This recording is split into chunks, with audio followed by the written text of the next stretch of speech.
हाँ भाई, तो देखने जा रहे हैं हम लोग मुक्त वस्तु चित्र। तो मुक्त वस्तु चित्र क्या है? जैसे ये न्यूटन का तृतीय नियम का एप्लीकेशन है, ऐसे कह लो कि जैसे हम पृथ्वी पे खड़े हैं, किस पे खड़े हैं? तो हम पृथ्वी को दबा रहे हैं ना, तो पृथ्वी हमको माफ थोड़ी करेगी, वो भी दबा देगी।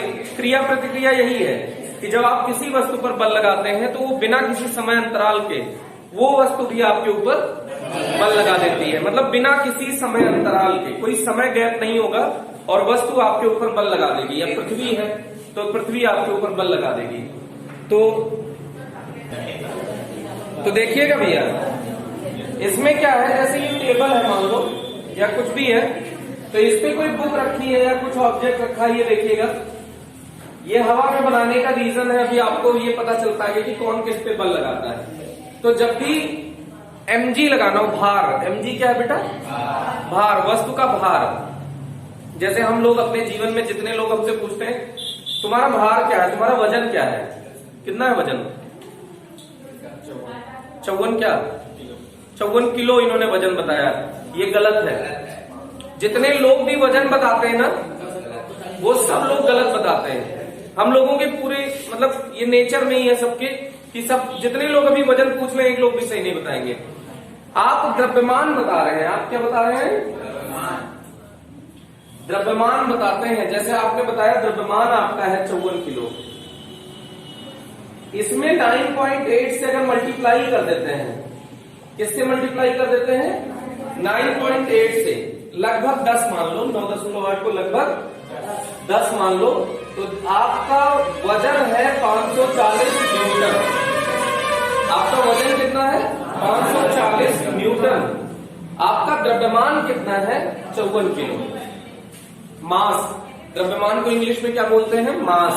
तो आप अपना मास बताते हैं। जब भी आपसे कोई पूछता है, अभी किसी से बता दो, जैसे आपसे कोई पूछे वजन और आपसे बता दो, आप बता दो 540 न्यूटन, ऐसे घूर के देखेगा जैसे तुमने कौन सी अजीब बात कर दी है।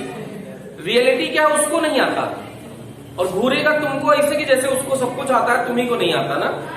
तो जैसे आपको वो घूरे के हैं 540, तो तुरंत कहो ऐसा है।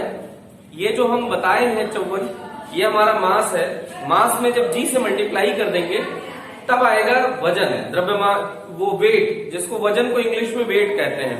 तो तब आएगा हमारा वेट। क्या समझे? जब द्रव्यमान में जी से गुणा कर देते हैं तो हमारा आता है वेट। जैसे हमारा वेट अगर हम चंद्रमा पर चले जाएं, जैसे मेरा मान लो किसी बच्चे का 60 किलो है क्या?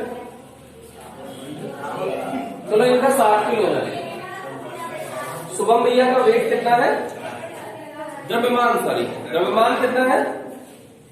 60 किलो। कितना द्रव्यमान है? 60 किलो। ये चंद्रमा पर चले गए। कहां चले गए? चंद्रमा पर। तो इनका वेट हो जाएगा 60, लेकिन वहां पर जो द्रव्यमान, वो जो जी होता है पृथ्वी पर, वो G/6 होता है। चंद्रमा पर तो कितना होता है? G/6। पृथ्वी पर गुरुत्वीय त्वरण का 6ठा भाग, तो 10।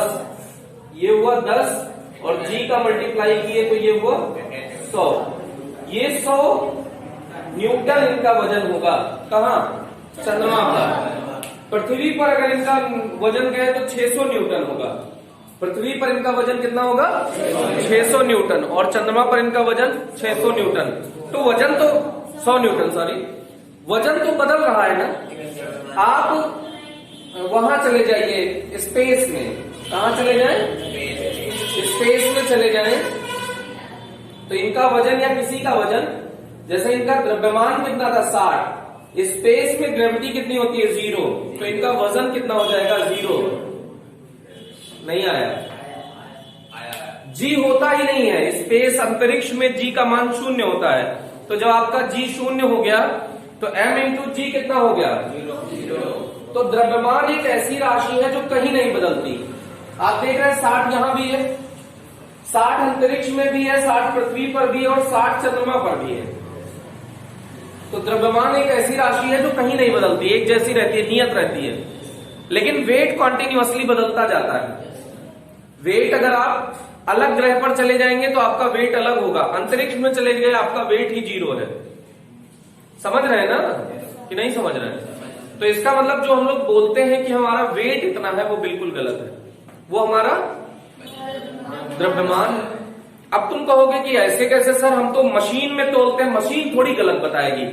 मशीन तो हमें 60 किलो बताती है जब मशीन पे खड़े हो जाते हैं। सही बात है ना? तो वो वजन बता रही है कि द्रव्यमान बता रही है? वजन बता रही है। लेकिन इसमें इतना सेट किया गया है, डिजिटल सिस्टम, उसको सेट कर दिया गया है, जी से डिवाइड कर दिया गया उसमें। मतलब जैसे इलेक्ट्रॉनिक उपकरण है कुछ भी, तो उसमें हमारे हिसाब से तो नंबर आता है, तो हमने उसमें जो रिजल्ट आया है उसमें जी से डिवाइड कर दिया है। समझे कि नहीं समझे? पक्की बात? नहीं आया? तो आपका वो द्रव्यमान ही है, लेकिन आप उसे वजन समझ लेते हैं। समझे कि नहीं? वो द्रव्यमान ही बताता है, मास ही बताता है, लेकिन आप उसे वेट समझते हैं कि हमारा वेट इतना है। वो क्या बताता है एक्चुअल में? द्रव्यमान ही बताता है। जो मशीन है, जो आप जिससे वजन तोलते हैं, वो आपके द्रव्यमान का मेजरमेंट बताता है। तुम ही सोचो, द्रव्यमान का ही तो यूनिट होता है, मात्रक होता है किलोग्राम। वजन, वेट का तो क्या होता है? mg। वेट क्या होता है? mg क्या होता है? न्यूटन होगा ना। द्रव्यमान गुणे गुरुत्वीय त्वरण क्या हो जाता है? बल। द्रव्यमान गुणा गुरुत्वीय त्वरण क्या हो जाता है? बल। और बल का मात्रक। समझ में आई बात की नहीं आई? तो कुल मिला के ये तो थी फर्जी बकवास जो आपके दैनिक जीवन में आप धुआंधार गलतियां करते हैं। तो इधर देखिएगा, सबसे पहले ये किसी भी वस्तु पे आपको द्रव्यमान लगाना है, वो वेट लगाना है, वजन लगाना है, तो उसके द्रव्यमान केंद्र से वजन लगाइए। कहां से लगाइए? द्रव्यमान केंद्र। जैसे इसका द्रव्यमान केंद्र कोई पूछे कहां है, तो जहां पे ये विराम अवस्था में आ जाए, देखो संतुलन में आ जाए, ये पॉइंट इसका द्रव्यमान केंद्र है। ऐसे ही हमारा द्रव्यमान केंद्र लगभग हमारी नाभि होती है, सेंटर ऑफ मास। ऐसे ही रिंग का द्रव्यमान केंद्र कहां होगा? चाहे जहां होगा, कहीं भी ले सकते हो, या इसे फंसा रहे देखो साइड में, उसके केंद्र में ही होगा। तो द्रव्यमान केंद्र वस्तु पर भी हो सकता है, वस्तु के बाहर भी हो सकता है, वस्तु के अंदर भी हो सकता है। समझे कि नहीं? तो द्रव्यमान केंद्र कोई जरूरी नहीं है कि बीचों बीच में हो। द्रव्यमान केंद्र कहीं भी हो सकता है, वस्तु पर भी हो सकता है, वस्तु के अंदर भी हो सकता है, वस्तु के बाहर भी हो सकता है। जैसे एल रॉड है, अगर कोई पूछे इसका द्रव्यमान केंद्र कहाँ है तो बताओ, तो कैसे निकालोगे इसका द्रव्यमान केंद्र? इन दोनों का मिड पॉइंट ले लो, इन दोनों का मिड पॉइंट ले लो, इसका पूरा वजन यहां केंद्रित है, इसका पूरा वजन यहां केंद्रित है, इनको मिलाने वाली लाइन पर कहीं होगा द्रव्यमान केंद्र। बाहर है ना वस्तु से, नहीं आया भाई। इसका संतुलन कहीं इसके बीचों बीच में होगा, इसका संतुलन इसके बीचों बीच में होगा, लेकिन इस पूरे का संतुलन कहां होगा? इसको मिलाने वाली लाइन के कहीं पॉइंट पे होगा। कहीं भी हो सकता है, वो डिपेंड करता है ये भारी है कि ये भारी है, कौन भारी है उस पर निर्भर करेगा। कहानी कुछ समझ में आई कि नहीं आई? चलो भाई, तो कुल मिला के वेट लगाने में सबको प्रॉब्लम होती है। वेट लगाने का तरीका, इसको हिला के छोड़ दीजिए, ये जहां पे रुक जाए, तो ये ऊर्ध्वाधर नीचे की ओर भी तो रुकेगा, तो वेट हमेशा ऊर्ध्वाधर नीचे की ओर, वेट हमेशा ऊर्ध्वाधर नीचे की ओर, ये लगा ऊर्ध्वाधर नीचे की ओर। तो जैसे ये पृथ्वी है बेटा, हम यहां पे हैं, वेट किधर लगाओगे? वेरी गुड, ये mg लगा। समझ में आया कि नहीं आया? हम यहां पे हैं, वेट किधर लगाओगे? किधर लगाओगे? हाँ, पृथ्वी तो केंद्र की ओर खींचेगी ना भाई, तो इस बार mg ये हो जाएगा। नहीं आया? यहां पे है तो mg किधर लगेगा? इधर लगेगा mg, ये हमेशा केंद्र की ओर लगेगा ना। ऐसे ही यहां है तो भी आपको पता चलता होगा कि mg इधर की ओर लगेगा। लेकिन हमारे जीवन में ऐसे एप्लीकेशन आएंगे नहीं। रीजन क्या है? हम पृथ्वी के एक ही बिंदु पर तो होंगे, तो 150 किलोमीटर से तो कोई फर्क पड़ेगा ही नहीं। तो इसलिए आपको कभी ये सब ऐसे ये mg लगाने का अवसर शायद नहीं मिलेगा। एक बार मिलेगा जब आप गुरुत्वाकर्षण चैप्टर पढ़ेंगे, तो गुरुत्वाकर्षण में पृथ्वी के घूर्णन के कारण जी के मान में परिवर्तन, क्या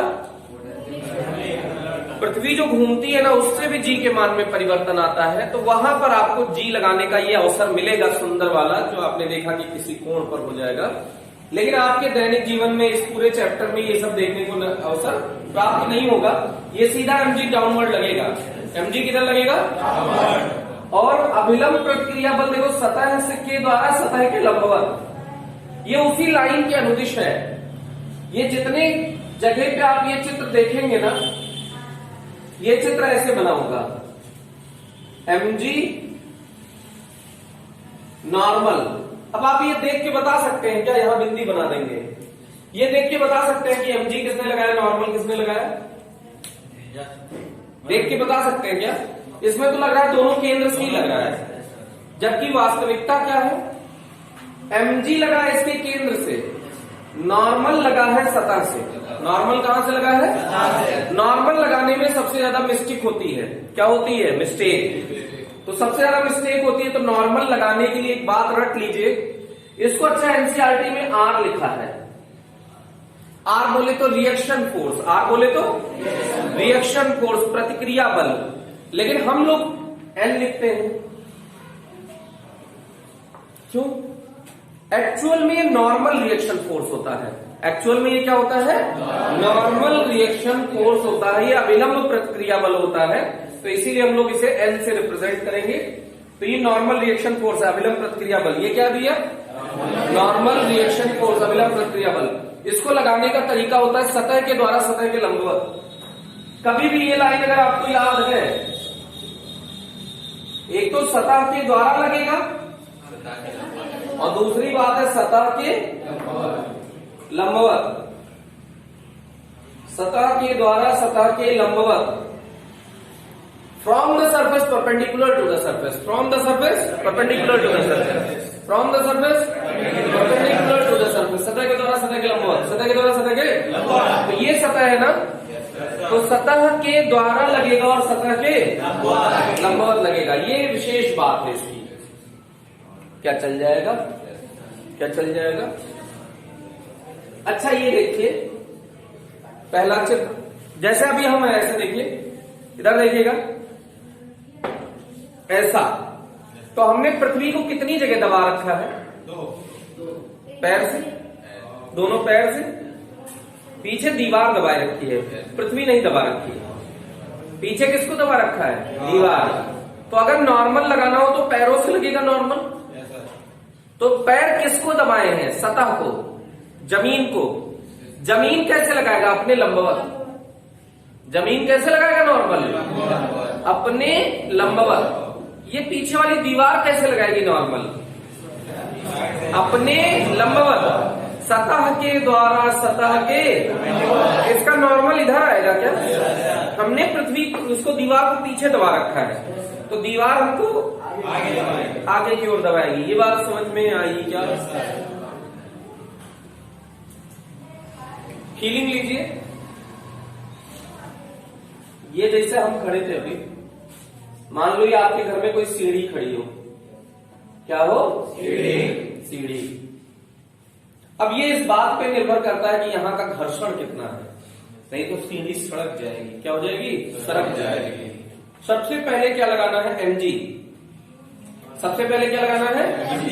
कहां से लगाया जाए? कहां से लगाया जाए? केंद्र से लगाया जाए। इधर ये केंद्र है ना, 1 2 3, कौन सा लगाया जाए? 1 2 3 में से कौन सा लगा दिया जाए? बीच वाला ना, 2 नंबर। सही बात है ना? mg तो हमेशा ऊर्ध्वाधर लगेगा। किधर लगेगा? ऊर्ध्वाधर, नीचे की ओर लगेगा। सही बात है? ये सतह है, इसको ये सीढ़ी दबा रही है, नॉर्मल लगेगा। ये सतह है, इसको सीढ़ी दबा रही है, नॉर्मल लगेगा। दोनों मान बराबर हो ऐसा बिल्कुल जरूरी नहीं है, तो N1 N2 माना जा सकता है। अब एक विशेष बात, हमेशा घर्षण लगाने में आपको जब भी समस्या आए, आप वस्तु को थोड़ा सा मन में गति करा दो। क्या कर दो? हल्का सा ये सोचो ये गति कर गई, चल पड़ी, तो जिधर चले उसके विपरीत घर्षण, जिधर चले उसके, क्योंकि चलने का ही तो विरोध करता है घर्षण। क्या करता है घर्षण? चलने का विरोध करता है। तो जिधर चले उसके, जिधर चले उसके विपरीत घर्षण। समझ में आया? तो अगर ये सीढ़ी है तो सरक सकती है ना ऐसे, सरकेगी या नहीं सरकेगी? तो ये सरकेगी तो ये आगे जाएगा ना यार, तो इसमें घर्षण किधर लगेगा? वेरी गुड, आगे नहीं पीछे की ओर। इस घर्षण का नाम F1। किसको नहीं आया? अरे किसको नहीं आया ये समझ में? यहाँ घर्षण बताओ, यहाँ पे इस बिंदु पर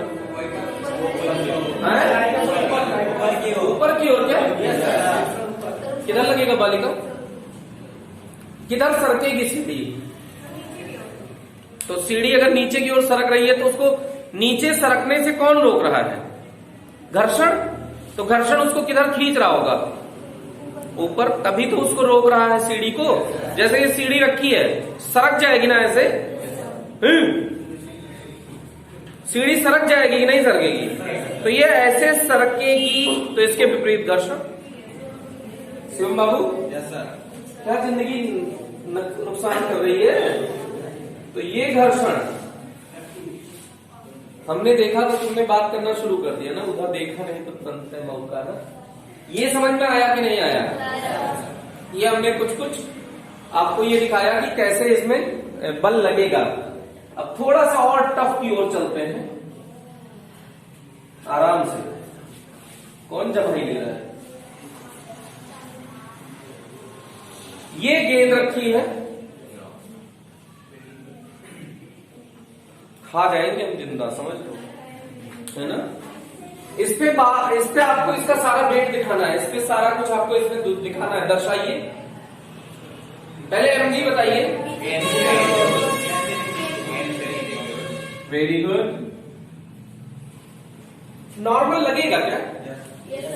कितने बिंदुओं पर? दो बिंदुओं नहीं, जहां पे बिंदु का संपर्क हो जाएगा, मेरे पैर जैसे दोनों। हेलो, हाँ बिल्कुल, बहुत बढ़िया, 1 करोड़ का जवाब। खाता नंबर बताएं।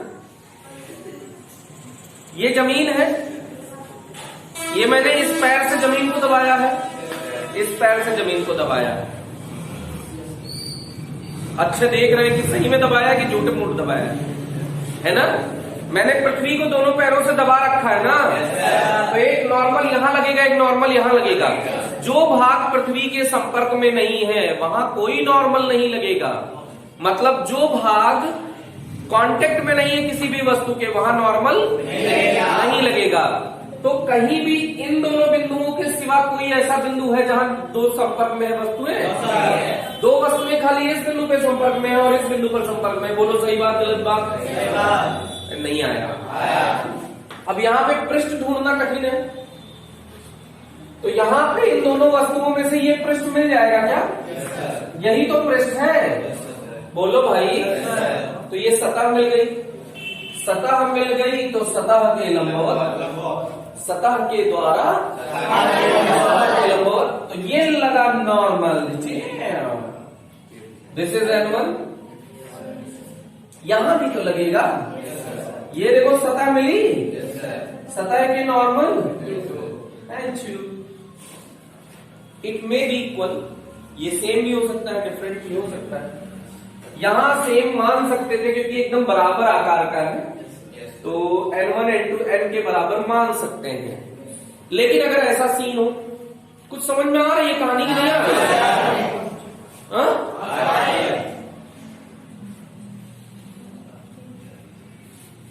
ये सबसे अच्छी चीज सीख रहे हैं आप फिजिक्स की, फ्री बॉडी डायग्राम बनाना। क्या बनाना? फ्री बॉडी डायग्राम बनाना। इधर देखिए, mg लगाइए पहले। कहां से? केंद्र से नीचे की ओर, सतह के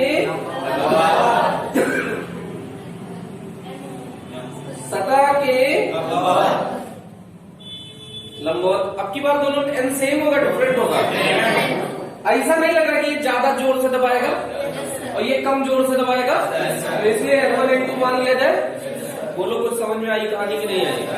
आई क्या? आई क्या? एक सुंदर सा चित्र आपके सामने प्रस्तुत किया जा रहा है। गेंद सरकेगी तो घर्षण लगेगा, सरक नहीं रही है, रखी है गेंद। अगर सरका दे तो सरका दीजिए। देखिए सरका दिया, ऐसे सरकाएंगे कि ऐसे सरकाएंगे? दो रास्ते हैं, बताइए कैसे सरकाएंगे? कोई लोग कहेंगे हम तो रस्सी पकड़ के खींचेंगे सर। कैसे सरकाएंगे? ऐसे? चलो ऐसे सरकी, दोनों सरकाएंगे यार। इधर देखो, इधर ऐसे सरकाने की बात हो रही है भैया की। तो अगर ऐसे सरकेगी तो घर्षण F1 यहां लगेगा, और ये देखो ये ऐसे सरक रही है, तो वस्तु में गति की टेंडेंसी इधर है, यहाँ घर्षण यहां लगेगा। बोलो समझ में आ रहा है कि नहीं आ रहा है? बोलो समझ में आ रहा नहीं आ रहा? ऐसे इसको सरका दीजिए। इधर ही सरकाएंगे कि उल्टा सरकाएंगे? ऐसे है ना? तो यहां से जब ऐसे सरकाए तो ये किधर जाएगा? ऊपर की ओर। तो ये किधर आ जाएगा घर्षण? नीचे की ओर। ये किधर सरकेगा? नीचे सरकेगा ना, इधर जाएगा। तो इसमें घर्षण इधर आएगा क्या? बोलो समझ में आया नहीं आया? कहानी कुछ तो समझ में आ गई क्या? कैसे सर? हाँ, अगर नॉर्मल सेम तो घर्षण सेम, अगर नॉर्मल सेम तो घर्षण सेम लगेगा भाई। आराम महसूस हो रहा होगा सर?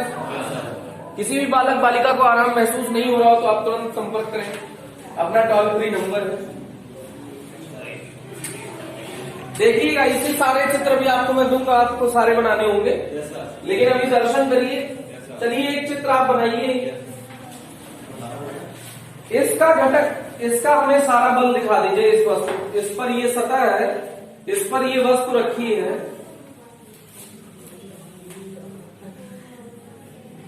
इस पर सारे बल आप हमको प्रदर्शित करके दिखाइए, कहां कहां से क्या क्या लगाएंगे। 50 डायग्राम सिखा दिया और mg लगाना हुआ तो ज्यादातर लोगों ने ऐसे लगाया है। शुद्ध गलत है, गलत नहीं है, इसमें कहीं कोई गुंजाइश नहीं है सही होने की। चलिए कोई बात नहीं, वापस आते हैं। mg ऐसे नहीं लगा सकते। पहली बात, mg के लिए सिंपल सी कहानी थी, ऐसे इसको हिला के यहाँ पे इसके केंद्र पे ले आइए, जिसकी जो इसकी दिशा होगी वही mg की दिशा होगी। बताया था ना भाई? Yes sir. mg एकदम सीधा लगेगा कि नहीं लगेगा? लगेगा। ये केंद्र से लगाइए, एकदम सीधा लगाइए। समझ में आया? सतह दिख रही है कि नहीं दिख रही है? ये सतह के लंबवत, सतह के द्वारा सतह के लंबवत हवा में इसीलिए बनाया है बेटा कि जिससे अभी पता चल रहा है कि नॉर्मल किसने लगाया है? सतह ने। किसने लगाया है? सतह ने। अब वस्तु आगे सरकना चाहती है, वस्तु आगे अगर सरकी नहीं है तब भी सरकना तो चाहती है ना, तो सरकना चाहती है तो घर्षण किधर लगेगा? पीछे की ओर लगेगा। तो कुछ लोग यहाँ घर्षण लगाएंगे कि ज्ञानियों हेलो ज्ञानियों, कुछ लोग यहाँ घर्षण लगाए हैं जिसका वस्तु से दूर दूर तक कोई संबंध नहीं है। अगर होता है तो मात्र इसे संयोग कहा जाएगा। कुछ जने बहुत होशियारी लगाएंगे, कुछ लोग यहां से भी लगा दिए हैं, बहुत होशियार है आप ना। ये इसको जैसे कोई पकड़ के खींच रहा है क्या?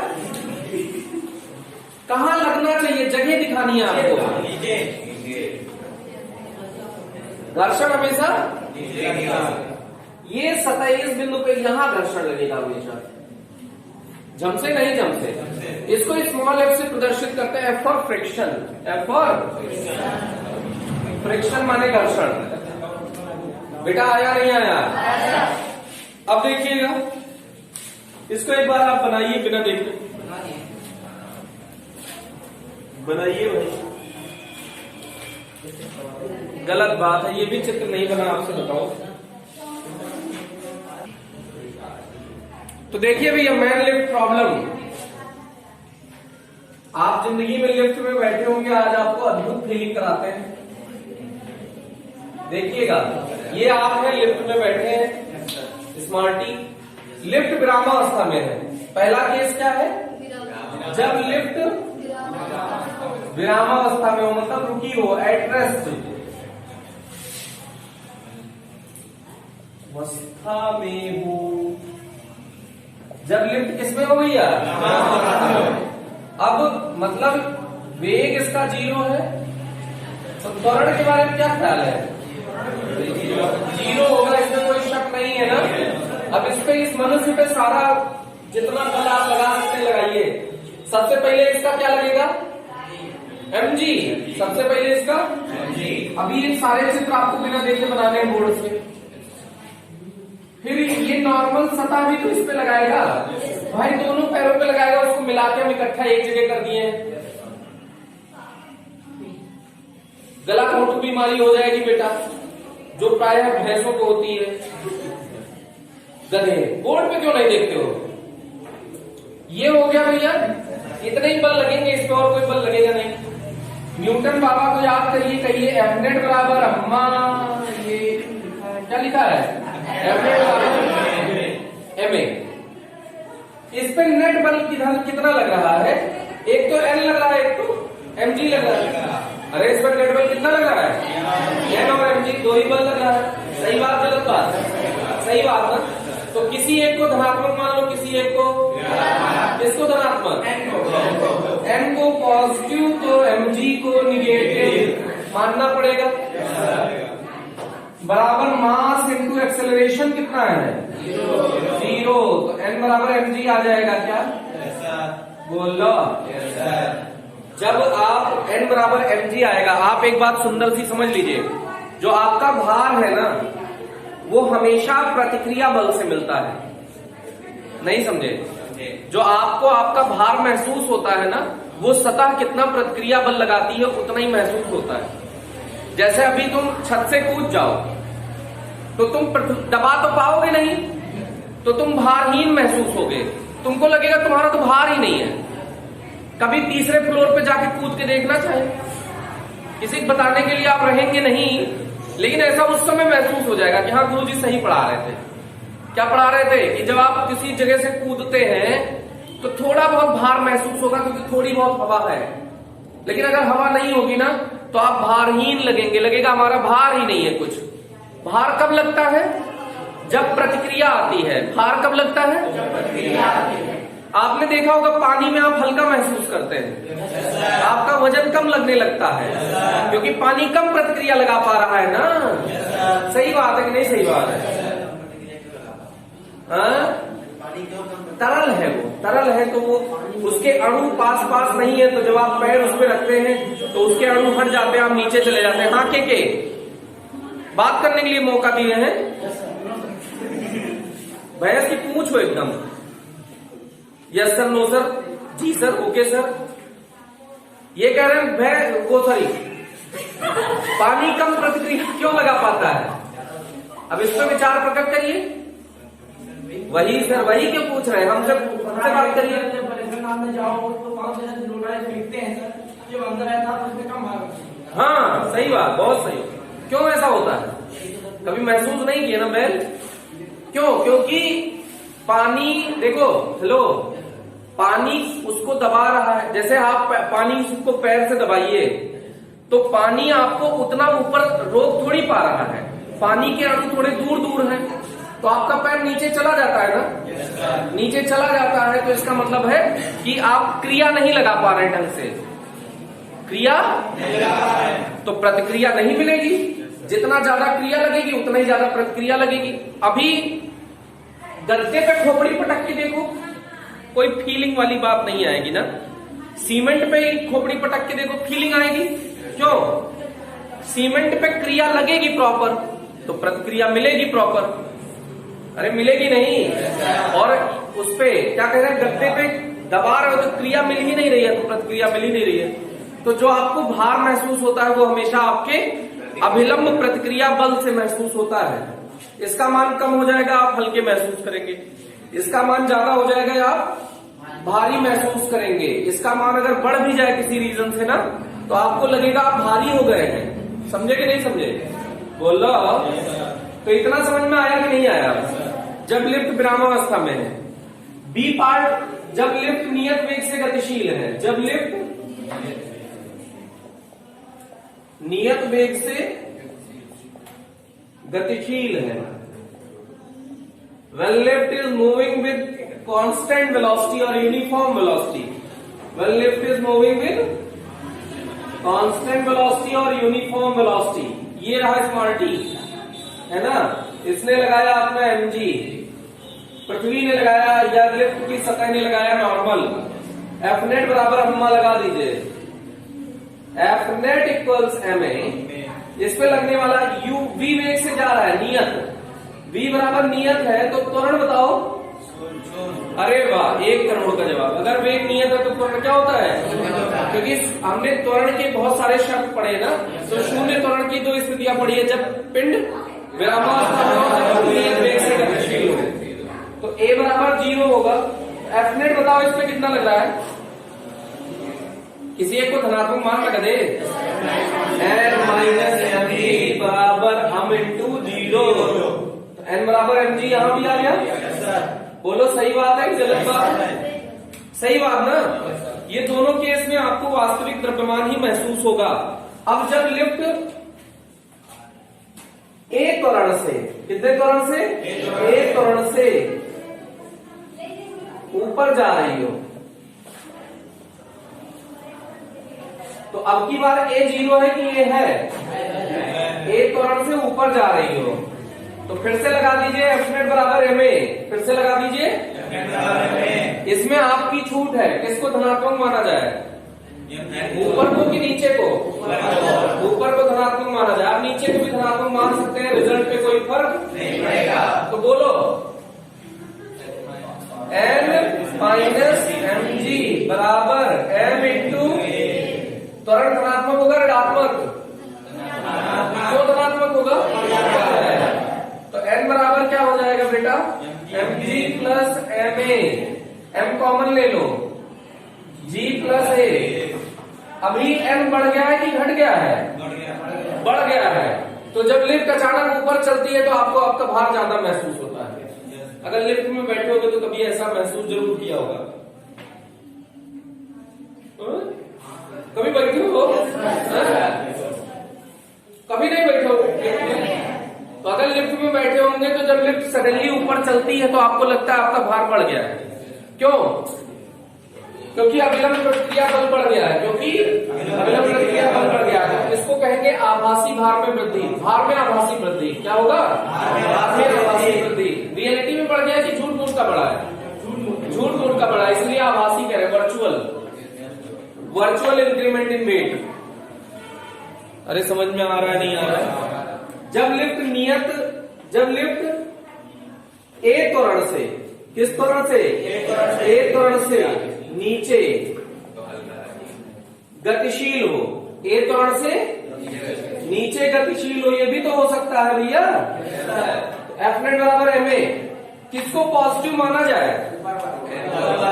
जरूरी नहीं, आप नीचे वाले को भी पॉजिटिव मान सकते हैं, ऊपर वाले को भी पॉजिटिव मान सकते हैं। पहले ऊपर वाला पॉजिटिव मान के करते हैं, फिर नीचे वाला पॉजिटिव मान के करते हैं, फिर आपको एक ट्रिक बताते हैं। पहले ऊपर वाला पॉजिटिव मानिए, चलिए बोलिए। एन माइनस एम जी बराबर एम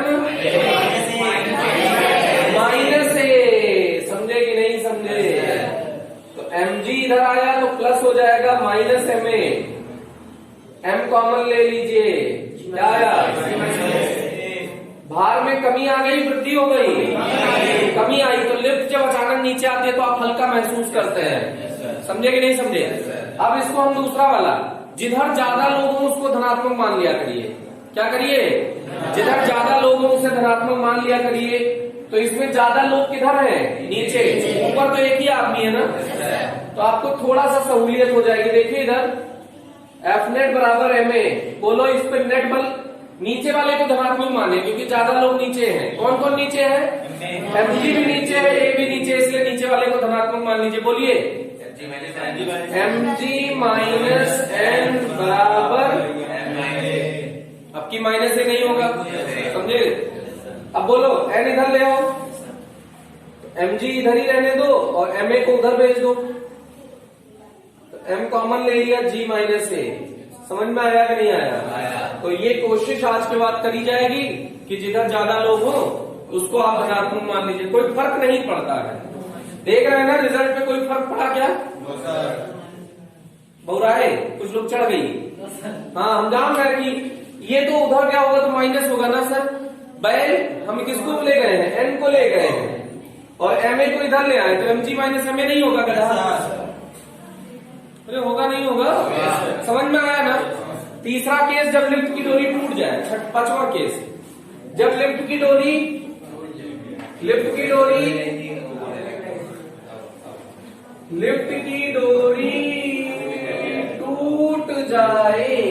डोरी क्या हो जाए? टूट जाए। तो लिफ्ट की डोरी तोड़ दो जरा, हटा, तो अब किस कॉर्नर से नीचे आएगी? किस कॉर्नर से नीचे आएगी?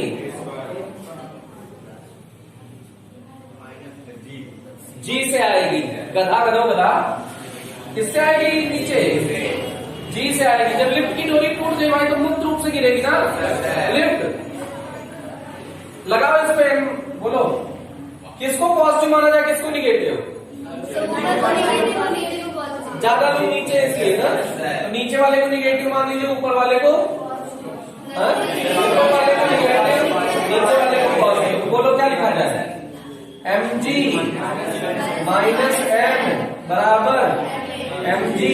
अब की बार ए जी है, ओके जी कि नहीं समझे जी? एन को उधर ले जाइए जी और एम जी में से एम जी घटा दीजिए जी, एन बराबर 0 आ गया। अरे आया नहीं आया? तो आपका भारहीनता की स्थिति महसूस होगी। आपको क्या महसूस होगा? भारहीनता की स्थिति। आप झूठ मूठ का सतह छुए हैं लेकिन सतह छुए ऐसा प्रतीत होगा जैसे थर्ड फ्लोर पे लिफ्ट कटी है तो आपको आत्महत्या के लिए कुदा दिया गया है, इसलिए कुदा दिया गया वहां से। अच्छा अगर थर्ड फ्लोर से बाहर कूदे और थर्ड फ्लोर से लिफ्ट की डोरी टूट जाए, किसमें ज्यादा चोट आएगी? एक तो हम बाहर कूद जाए झम से और एक हम लिफ्ट की डोरी, लिफ्ट में खड़े लिफ्ट की डोरी टूट जाए, लिफ्ट नीचे आने लगे, किसमें ज्यादा चोट आएगी? जब बाहर कूदेंगे ना, क्योंकि लोग देखेंगे तो फीलिंग आएगी, अरे मरा मरा मरा ना। लिफ्ट में जब मर जाएगा तो पता चलेगा ना, इसलिए ऐसा होता है क्या? देख भाई देख, किसमें? वैसे कूदने से देख क्या होगा, सुन। जब आप वैसे कूदेंगे तो हवा आपको कुछ तो रोकेगी, मत जा बेटा मत जा। तू कहेगा नहीं अब मैं जाऊंगा, हवा कहेगी मत जा, तो हवा कुछ तो रोकी आपको। लिफ्ट के अंदर हवा आ सकती है क्या? आप जा रहे हैं sir sir sir sir sir sir, हवा आपको रोक भी नहीं रही है, आपको ज्यादा चोट आएगी लिफ्ट के अंदर।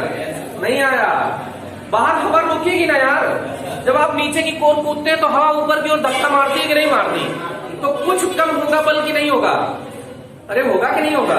लेकिन जब आप मुक्त रूप से कूदेंगे लिफ्ट में, तो लिफ्ट में खाली सतह के ऐसे हो, ये स्थिति, सतह से छुए नहीं हो, लगभग छू लिया है बस, साथ ही तो जाओगे। तो ऐसा। और दूसरी बात, लिफ्ट के अंदर फर्श किसकी है? लोहे की। बाहर कूदोगे तो फर्श किसकी होगी? मिट्टी की। या फिर सड़क पे बिल्डिंग बनी होगी तो सड़क पे कूदोगे तो फीलिंग तब भी अंदर ही आएगी। रीजन क्या है? वो लोहा है, हार्ड ज्यादा है, तो लोहे की फर्श पे गिरोगे फट से थर्ड फ्लोर से, ऐसा लगेगा कि थर्ड फ्लोर से आदमी को लोहे पे फेंका गया है। समझे? तो ज्यादा चोट किसमें आएगी? लिफ्ट में ज्यादा चोट आएगी। समझे नहीं समझे? एक लास्ट केस और कर लेते हैं। जब लिफ्ट जी त्वरण से नीचे नहीं जा रही हो, जी त्वरण से अधिक त्वरण से नीचे जा रही हो, अधिक त्वरण, जी से भी अधिक त्वरण है भैया। किससे अधिक त्वरण है?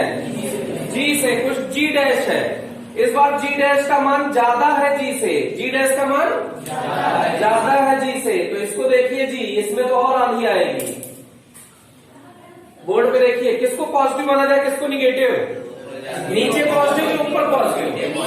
नीचे पॉजिटिव ऊपर निगेटिव, तो नीचे पॉजिटिव, तो बोला एम जी माइनस एम बराबर एम जी डैश, तो एन बराबर M G minus M G dash.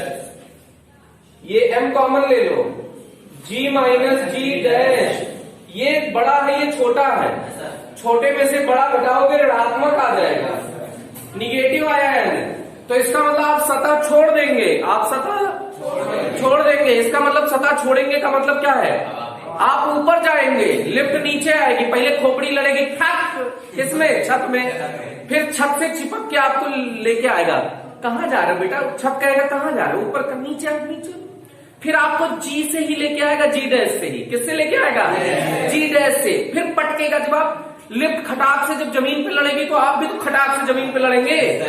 तो पिछली बार क्या हुआ था, खाली नीचे टूटा था, इस बार ऊपर और नीचे दोनों टूटेगा। समझे कि नहीं समझे, बोलो समझे नहीं समझे। तो आज के लिए इतना ही, थैंक यू।